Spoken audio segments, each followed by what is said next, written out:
ditadura militar tomou o poder à força e reprimiu com muita violência os brasileiros que lutaram por democracia.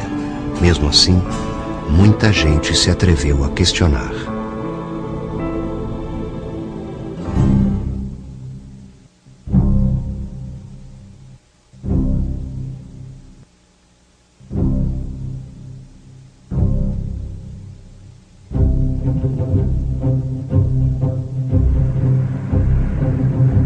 No primeiro dia do golpe, a sede da União Nacional dos Estudantes é incendiada e metralhada no Rio de Janeiro. O movimento estudantil luta pela volta da democracia e é fortemente reprimido pelo regime militar.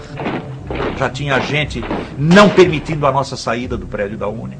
Já começaram a atirar, atiravam um coquetel molotov, atiravam tiro mesmo, metralhadora, de fuzil, de revólver e tal. Quando nós passamos pela sede da Uni, a Isolda começou a chorar, escorrer lágrimas assim, porque era um teatro muito bonito, a Uni ia estrear e tal, estava tudo pegando fogo, né? A coisa começou a ficar cada vez pior, cada vez pior, cada vez pior, até que não teve outra saída. O negócio é pular o muro e fugir pela Rua do Catete. Uns ajudando os outros a subir no muro para pular, e os moradores dos prédios em volta gritando: foge, comunista, vagabundo, covarde! Os carros buzinavam, faziam um carnaval danado na rua. E eles gritavam: agora o dólar vai baixar. Nenhum de nós tinha um canivete na mão. As armas que apareceram na foto de um jornal de grande circulação aqui no Rio de Janeiro na época, que eram fuzis empilhados numa parede, era até no palco. Era no palco do teatro. Não eram armas. Eram fuzis de madeira que a gente tinha fabricado, nós mesmos tínhamos feito na madeira para fazer a peça As Aventuras do Ripió Lacraia, do Francisco de Assis.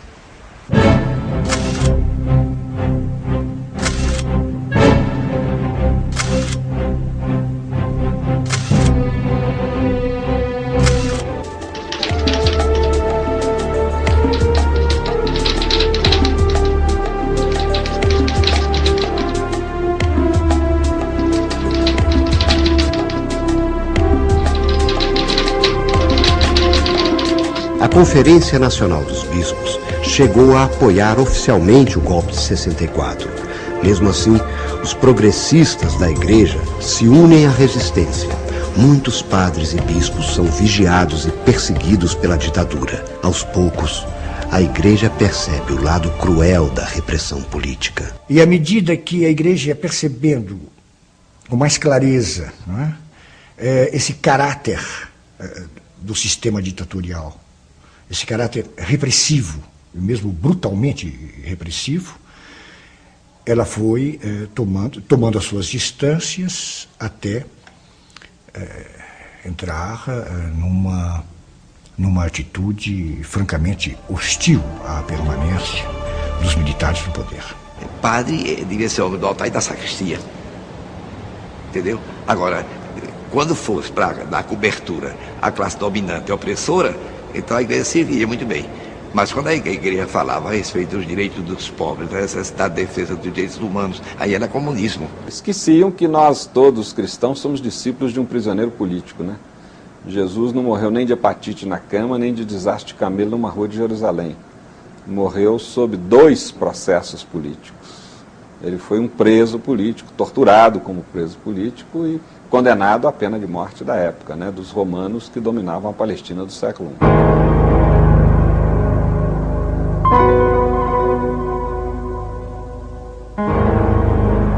Nós, por exemplo, aqui ajudávamos. Eu morava nessa ocasião em Viamão, tinha uma comunidade de rapazes. Nós recebíamos pessoas presas em São Paulo, que foram torturadas e que seriam mortas certamente, se não escapassem. Vinham para cá. Eu mesmo, na casa onde a gente morava, a gente deu guarida e refúgio a essas pessoas que depois, então, passavam para a Argentina, possivelmente Chile, etc. Houve um assassinato de um padre muito próximo ao Dom Helder Câmara, lá em Recife, que era um sinal. Ele ia muito a reuniões, ele era meio afoito, confesso. Um belo dele saiu da reunião, botaram no carro, dizendo que ia levar para outra reunião, levaram para o campo da universidade, botaram a corda no pescoço, arrastaram, Eu tenho retalho todo ele crivado de balas. No cemitério, quando nós chegamos, Dom Helder achou que o mais conveniente era que se fizesse simplesmente silêncio. Era um ambiente piedoso, de oração e de reza, e ao mesmo tempo de temor.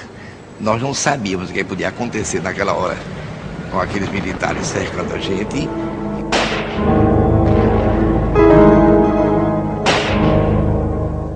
Quando terminou o canto, a bênção para o túmulo, Dom Helder, olhem, vamos então sair todos com lenço na mão, em absoluto silêncio.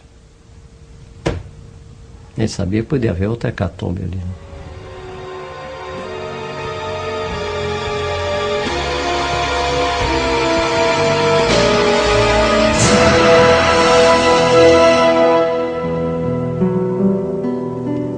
Os cursos de justiça ministrados pelos dominicanos formam novas lideranças na luta pela democracia.